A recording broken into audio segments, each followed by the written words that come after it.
Welcome back to the Crosspoints podcast. Woo-hoo! Yay! It's so good. It's so good to be here. It's great to be Come here. on. I am so happy that we're just trucking along in season 2. I know. I love it. I know. It's great.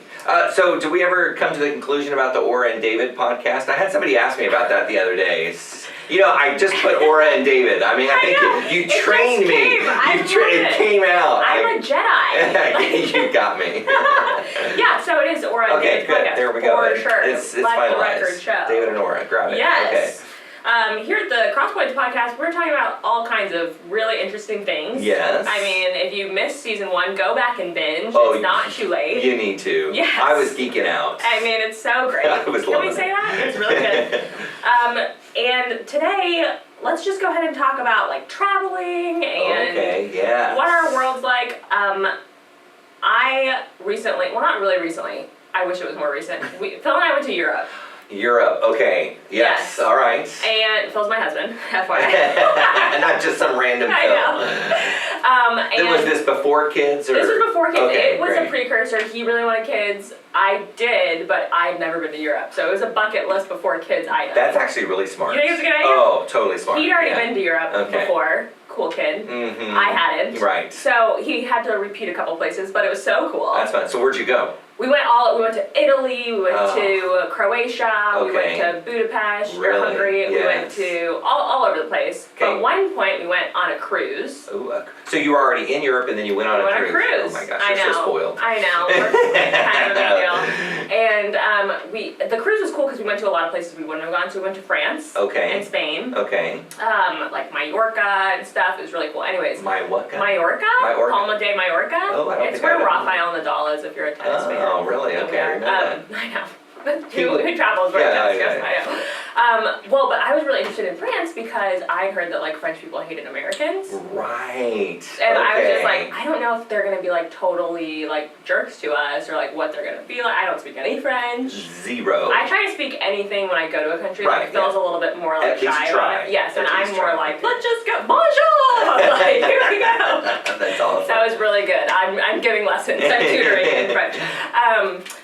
But I didn't think that they were like nearly as bad as everybody acted like the French people. Okay, but let me ask you that. I'm going to stop you right there for a second. So, did you already have high expectations that they weren't going to like you? Yes. And so then it wasn't that bad when you got there, as opposed to if you had thought that, oh, they're going to love us, we're Americans, and you would have gone there and you would have thought, oh my gosh, they hate us. True.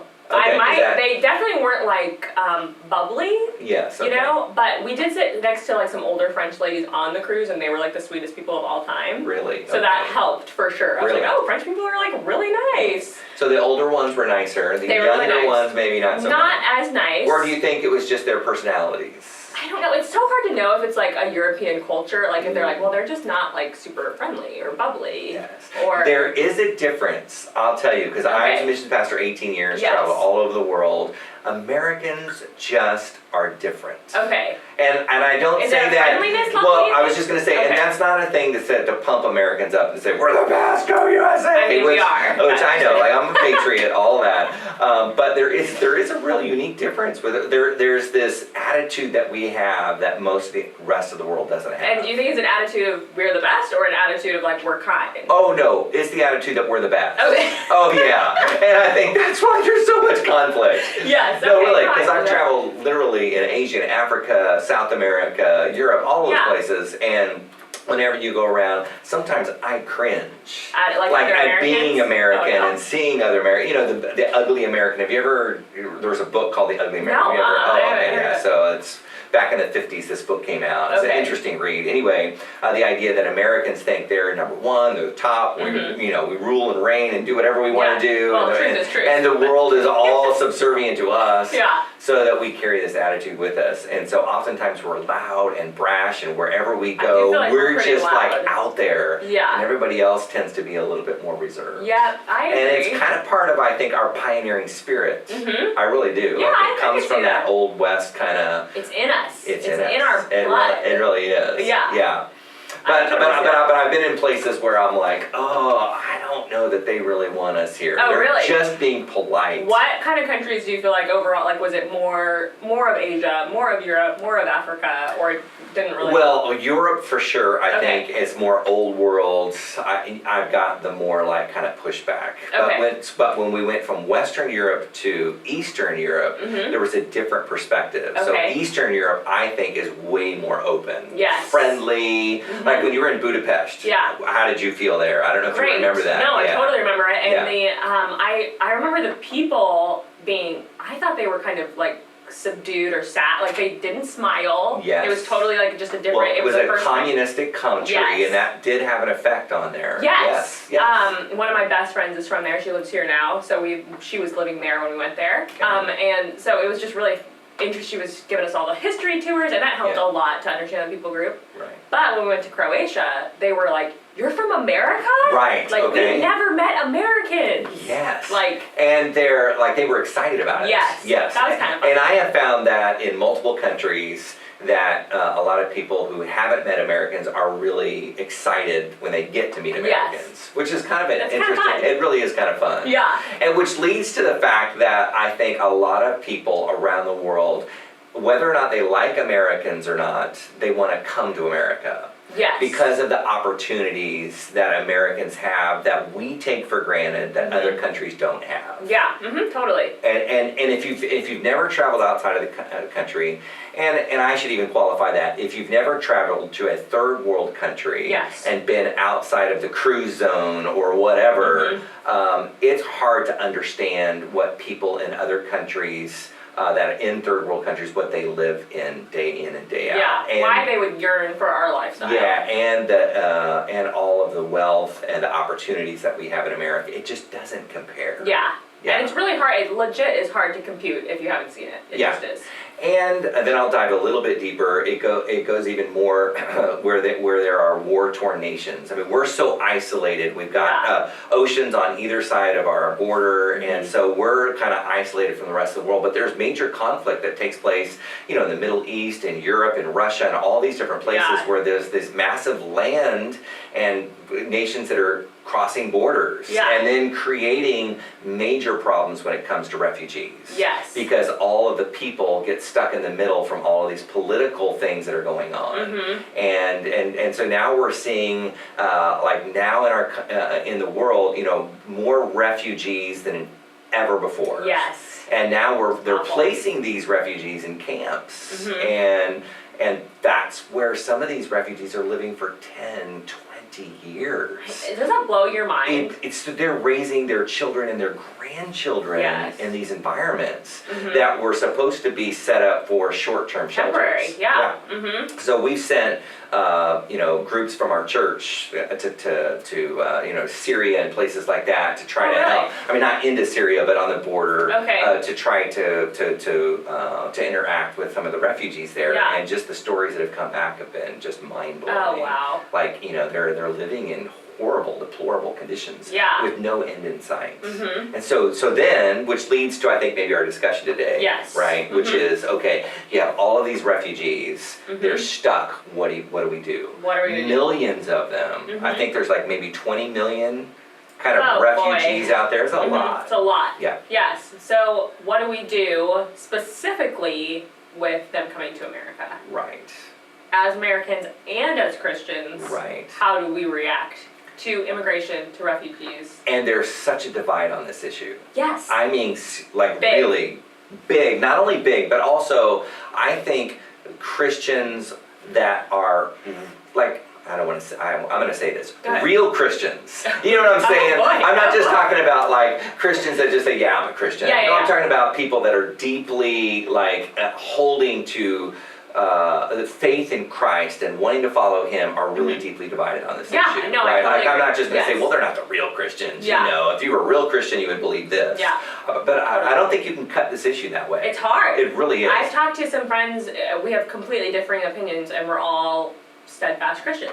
Absolutely. Deeply wanting to follow God and the Lord and what He has for us and how we are to behave towards outsiders. Yes. So let's start this way. Maybe we can start from a theological perspective. Let's talk from a biblical perspective and kind of where do we see kind of this idea of immigration and refugees and all of these kind of things take place. Right? You're a theology major, so I'm going to start testing you just a little bit. But we can start all the way from the beginning, right? I mean, here we have Abraham, the father of faith. He leaves his family, and he goes to a land that he doesn't know. Mm-hmm. I mean, right from the get-go, we have migration. Yes. And I think these are the terms that we kind of have to understand. Okay. Yeah. There's a difference between a migrant and a refugee and an immigrant. True. Yes. Okay? Yes. We should break those down. So let's break those down. Okay. Okay. So let's talk about refugee. Okay. Yes. How would you define a refugee? I would say a refugee is somebody who's like seeking, like maybe asylum seekers or refugees. They're like they're fleeing a incidents or war-torn areas for protection. Or religious persecution. Religious persecution, yes. As well. They're in a dangerous situation. They need protection. Their life is on the line. Yes. Yes, absolutely. Okay, yes. So that's a refugee. And then we have like an immigrant. Yes. Okay, now that's a different status. Yes. Right. Mm-hmm. So we would classify those as there's no like threat to their life, but maybe they want to have better opportunities for themselves or their family. Yes. And so it's not necessarily to even migrate to the United States, but maybe to Australia or Europe or wherever, right? Canada, it doesn't matter, right? Mm-hmm. But their life isn't on the line. But they want to improve themselves. They're ready to switch it up. Right. Yes. And then we have migrants. Yes. So you How would you define that? Okay, so a migrant is within its own borders. So they would like want to move. So like maybe I'm in Kansas, in a small town in the middle of Kansas, and I want to migrate to New York because I know there's better opportunities. Okay. Yeah. Or I want to come to the big city, Kansas, the big city of Kansas City. Right. So I think we are accepting people. But those are like three different, I think, qualifiers, right? So and today I think maybe we want to kind of land on more refugees and immigrants and kind of what those look like. Yeah. Yeah. Okay. So biblically, so going back to that. The first, like, I was thinking of like a migrant caravan, which has been in the news all the time. I was thinking of like OG migrant caravan. Yes. Moses. Exactly. Yeah, and like what, like they didn't really. From my understanding, they weren't like trying to ask people to go somewhere. God was like, here you go. You will go. Yeah. Yes. Well, let's go back even before then. Okay. I mean, we have Jacob and his family that are fleeing basically the famine. Yeah. Right? And they come to Egypt in order to have food and to survive and all those kind of things. And then they're there for, 400 and some odd years. And then they, like you said, now they're wanting to come out of Egypt. Yeah. But this whole idea that Egypt welcomed the Israelites. Okay. Right? Mm-hmm. And so that, I think, is really fascinating. Okay. You have two different cultures that are really very opposed to one another. So if we look in Scripture, the Egyptians really looked down upon Israelites because the Israelites were those that were sheep herders, were people of the flocks. They lived outdoors. And so they were really like discounted, yet because of who Joseph was, they readily welcomed the Israelites in, which I think here you have a pagan nation, the Egyptians, that welcome in because of Joseph. They welcome that, which I think then, and so then God looks at Egypt, right? Yeah. And he always says, that I called my children, I called my people out of Egypt, but yet there's something that the Egyptians did that blessed God's people as well. There's this kind of mix, which I'm going somewhere with this. It's I kind of place that on with America because we were known as a nation from the very beginning, get-go, of welcoming immigrants. Yes. Statue of Liberty, bring us your poor, your downtrodden, whatever. Yeah. And yet, in our culture today, it seems like we're shifting more from that. Yes. So what kind of biblical implications does that have? Because what happened with Egypt, they were blessed and prospered when they had the immigrants in their land, but then when they were oppressing them, that something else happened. So I think we can go deeper into that, but we won't do that today. But just that idea of the idea of how do we treat the alien, how do we treat the immigrants, and Scripture has a lot to say about that. Yes, okay. And it's interesting because I will say that I feel like if I talk to a lot of, if you're talking first to an American versus a Christian, like if your first inclination, if you're talking to somebody, they are a Christian, but they're thinking from an American perspective, they're a little bit more protective about who they want in the country. Absolutely. They're a little bit more. Question. And then like once you kind of dive into like, well, do you think Jesus is cool with that? Or like, how do you feel like the Bible talks about that? Then it gets a little bit more murky. Exactly.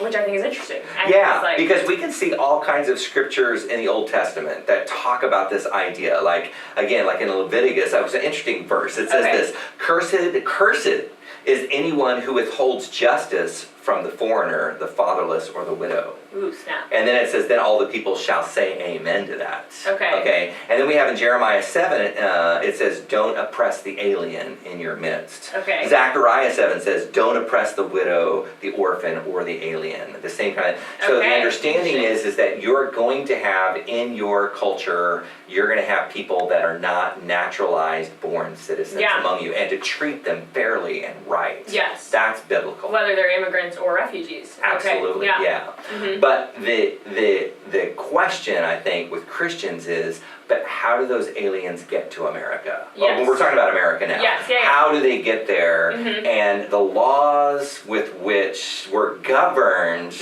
really dictate how immigrants get into the country. And that's what's created, I think, all of the turmoil here in the U.S. Yes. Right? Yes. And the question is, do we want, like, what part of us wants a Christian nation or is expecting a Christian response in our government? Right. Versus America First government. That's like, well, we're Americans, like. Which is why this is so crazily divided, because you have people that would say, like I think some mainline Christians would say, no, we're not a Christian country. We don't even want to impose our Christian values on America, right? But then when it comes to the immigration issue, they want to impose their Christian values. Does that make sense? Yeah. And it flips the script on who's saying what and how, which makes this discussion so fascinating. And it's really interesting. I think it really does. So, so let's look at it from a political context too. So here we have like President Trump, who has been decreasing the numbers of refugees that have come in, of allowables to come in. Do you have any of those stats? I don't know if you wrote any of those I did out. actually. So in 2018, we were allowed to let in 45,000, and we only let in 22,000. So half of what was allowable. Yes. And the people, by the way, who sets the allowable number is the president and Congress. Right. And then in 2019, they lowered the allowable number to 30,000, which is the lowest since the program was created ever. And I think that the president is even looking at like scrapping it altogether and bringing it down to zero. I mean, that was a report that just came out. And this is specifically for refugees and asylum seekers, by the way, not for immigrants.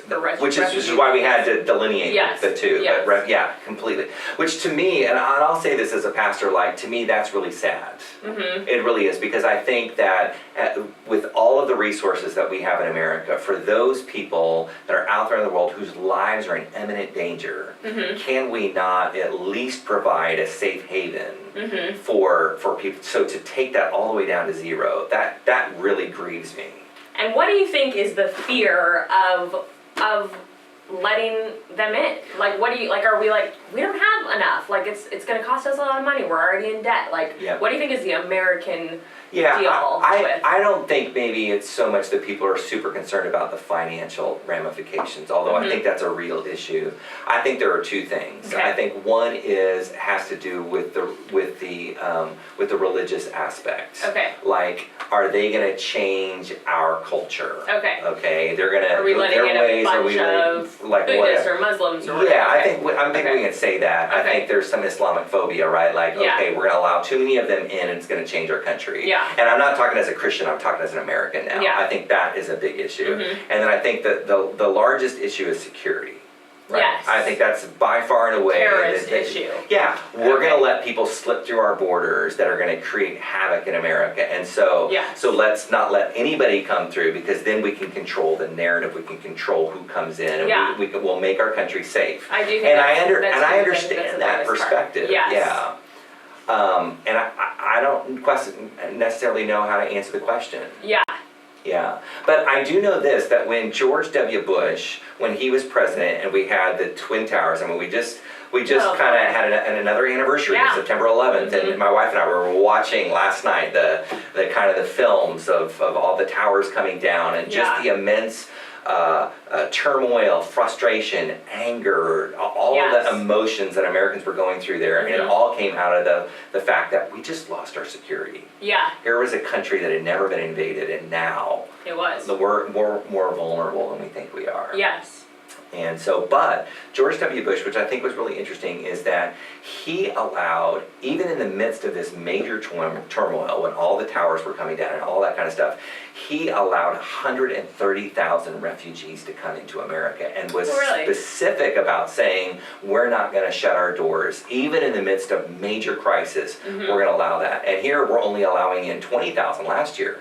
He allowed 130,000 come in, which I think goes to his heart of saying, hey, even though we want to be a secure nation, we also want to be a welcoming nation. Do you know if because President Trump is limiting the countries that he's allowing to send people. Did President Bush do that? Do you know? I don't know that. That'd be interesting. Maybe one of our viewers could look that up. Yeah, let us know. I don't know if he did restrict that or not. I don't know. Yeah. Because I think that's one of the big things that President Trump is trying to do with maybe like I don't know if a Muslim ban is the right word, but he's trying to countries that... Right, I think he was very open with that when he first became president, right? I'm going to restrict these countries. We're not going to allow them to come to America. Yeah, and now we're a little bit further removed from 9/11, which just be interesting. Well, okay, so let's move the conversation just a little bit. Okay. Because you and I, we're not, and most of our viewers, we're not going to be able to change the politics of the numbers of immigrants that come in or refugees that come in or whatever. I mean, let's say at the end of the day, we're spectators, right, in terms of the government kind of making the decisions that are taking place. So, but let's take it on Don't forget to vote locally. But yes, and I understand as Christians, we have that right to speak up and to say and to vote and all those kind of things. Yes, I understand that. But at the end of the day, probably our ability to create major change like that is pretty minimal, right? But what is big is how do we treat the immigrant and the refugees already with right here within our borders. Yeah, good point. And to me, that's a bigger issue for Christians. Good point. Because I think we so often point the finger out, don't let them in, let's protect our country, let's keep ourselves safe, which I understand all those issues, but we have thousands and thousands, especially here in Kansas City, we have tens of thousands of refugees here in Kansas City.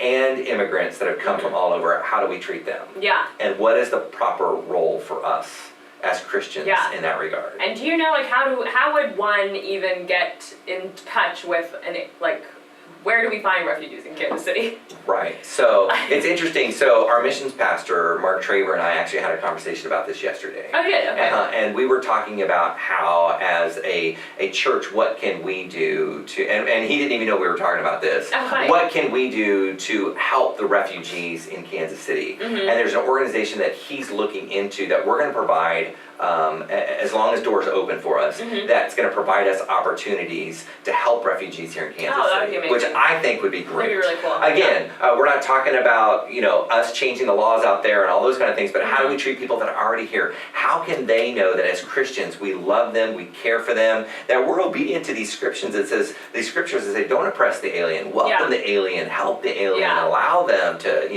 all of those kind of things. Totally. So I'm excited about the possibilities. I don't know exactly how to address that right now, but I do know that we're looking into it and we're going to provide some opportunities probably next year in 2020. Okay, I like that. Yeah. It's not at all the same, but I think when I moved from California or where I went to school to Kansas, how lonely it was that you knew nobody, and I had a boyfriend here and a fiance here and stuff, and how it was this is the worst. Right. And you moved from California. Yes. Imagine moving from blows my mind. Vietnam or wherever. Yes. I mean, you would be completely, totally isolated and alone. And that's the worst feeling in the world. The loneliness really is the worst feeling. But I think as Christians, we really can make a difference. And I know not everyone can do it, but I think those that God has placed it on your hearts to what can you do to make a difference? Hey, be listening for the opportunities that we're going to present in 2020. Yeah, to be able to be a part of the immigration and the refugees here in Kansas City. Yeah, and we're also looking at, and I'll say this as well, we're also looking in 2020 at going into Canada and in the Vancouver area to work with refugees there. It's one of the largest refugee cities in the world. Canada is top dog right now for letting in refugees. It really is. And so we have some people that we know that used to go to Cross Points Church, and they're working in that community. So we may actually send a team to go work with them. Cool. And not only to help them, encourage them, help them do homework, but also to share the love of God with them too. So I think it's a great opportunity. The options are endless for Crosspoints right now. I think the big thing, if I was going to say one thing, if I could use this as a pulpit for just a little bit, I would say that as Christians, we have to make sure that our heart is soft towards the immigrant and towards the refugee. Yes. Okay? Yes. Whatever your political perspective is about allowing people in or out of the country, that's a hard issue. Okay, I understand that. But how we treat people and how we talk about people that are within our midst, I think Scripture is absolutely clear that we're to encourage and bless and to welcome the alien in our midst. Yeah. Yeah. And even to go further, even to say that, like, what's going on in our government, what's going on, like, it's okay to be upset and to pray about it, and to just, like, make sure that if we want our government, if our goal is for us to have a Christian nation, if that's, like, please, like, pray for that. Absolutely. Pray for that. Like, it's totally... that's the right of an American Christian, which we have, is to be in that political process, and we can see change. The only reason why I'm like, sometimes I diminish that a little bit is that I think it's easy for people to point the finger and yell at the TV and yell at everybody else, and they don't really do anything. Totally. If you're going to get in politics and get involved in helping change that narrative, well then do it. Don't just yell and scream about it. Good point. Because what happens is your heart gets hard, and then you're not really loving the people that are right there in our midst. Yeah. Does that make sense? Totally. Because I am all for that, of changing the narrative, of helping change some of the laws. But don't just use it as an excuse to say, whatever. To go nuts. Yeah. Totally. Yeah. Woo! Big topic today. Big topic today. Do you have any questions you think we should ask our viewers? Well, I think I would be curious to hear what their perspective is. Yeah. Where do they land? I know that's a broad-ended question, but I would love to hear some of your perspectives. Yeah. And has anybody that's listening, our listeners, have they been involved in any refugee or immigrant ministry? And if so, let us know, because I think that would be interesting as well. Yeah, that'd be really interesting. Also, let us know what you would have us talk about, what you're interested in hearing about. We're happy to talk about it. Yes. You can just email us at podcast@crosspointchurch.com. I'm going to memorize it one of these days.